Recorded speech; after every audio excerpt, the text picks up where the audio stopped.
Welcome to a day in my life of a fashion student who is also a content creator. र आज मेरो student side र content creator side दुइटै मखले किनभने आज मेरो क्लास नै भएन र म शपिङ पनि गइरहेको थिएँ। म चाहिँ युनिसासँग बाहिर गएको थिएँ। फर्स्टमा चाहिँ हामी एस्थेटिक गयो होइन। She wanted to get formal pants अनि युनिसा चाहिँ अल्को छ क्या अनि हतपत्त उसलाई लेन्थ मिल्दैन अनि she loves her pants to floor dragging लेन्थको क्या म जस्तै। तर जे उसले खोजेको जस्तै प्यान्ट भेटायो एस्थेटिकमा अनि दुइटा किन्यो एउटा ब्राउनमा र ब्ल्याकमा अनि I also got this pant from them. कस्तो राम्रो लाग्यो क्या मलाई लाउने बित्तिकै हल्का बेरल सेपमा छ फ्याब्रिक यस्तो राम्रो छ नि। त्यसपछि हामी छाया सेन्टर जान लाग्यो किनभने त्यहाँ चाहिँ इभेन्ट भइरहेको रहेछ अनि युनिसाको लागि चाहिँ इट वाज इम्पोर्टेन्ट सो त्यहाँनिर उसको केही काम भनेर गएको कस्तो बिजी रहेछ क्या इभेन्ट त अनि जाने बित्तिकै we also got a gift. त्यहाँको बहिनीले एक्सक्युज मी तपाईँहरूलाई गिफ्ट दिन मिल्छ अरे क्या। वाज लाइक अफकोर्स मिल्छ what are you talking about. त्यसपछि हामीलाई जानुपर्ने थियो असन किनभने अस्ति नै युनिसाको पाउडर युज गरेको थिएँ मैले अनि I love it so much. I told her कि मलाई पनि किन्नु पर्यो कहाँ हो लौ न लगिदिनु पर्यो अनि उहाँले चाहिँ असनको होलसेलमा किन्नु भएको रहेछ के। तर त्योभन्दा पहिला मलाई क्लासको लागि केही चिजहरू चाहिएको थियो। क्लासको लागि मात्र नभएर अलिकति डिआइवाई पनि गरिदियो कि भनेर मोतीहरू लिएँ मैले।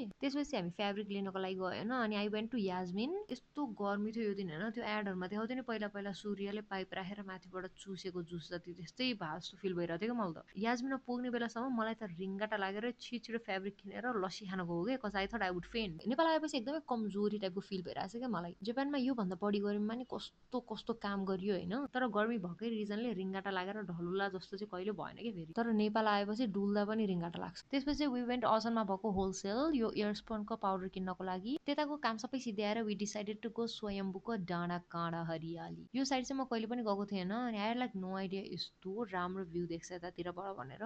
यो साल चाहिँ मलाई उसको स्वयम्भू साइडको गो टु रेस्टुरेन्टमा लग्यो। कस्तो मजाको भ्यू देख्ने क्या। दुवैजना भोकले थाकेर यस्तो वाक्क दिक्क प्याक्क भइसकेको थियो। सो एकदमै चिल पारामा बसेर भ्यू इन्जोय गर्दै मस्त खायो हामीले। बाइ द वे यो स्पाइसी गुआवा मकटेल यस्तो मिठो लागेको हो मलाई। त्यसपछि we ended our girls day out एक कप कफी खाएर किनभने पानी पर्न थाल्यो मौसमको माग साथीहरू। Okay by.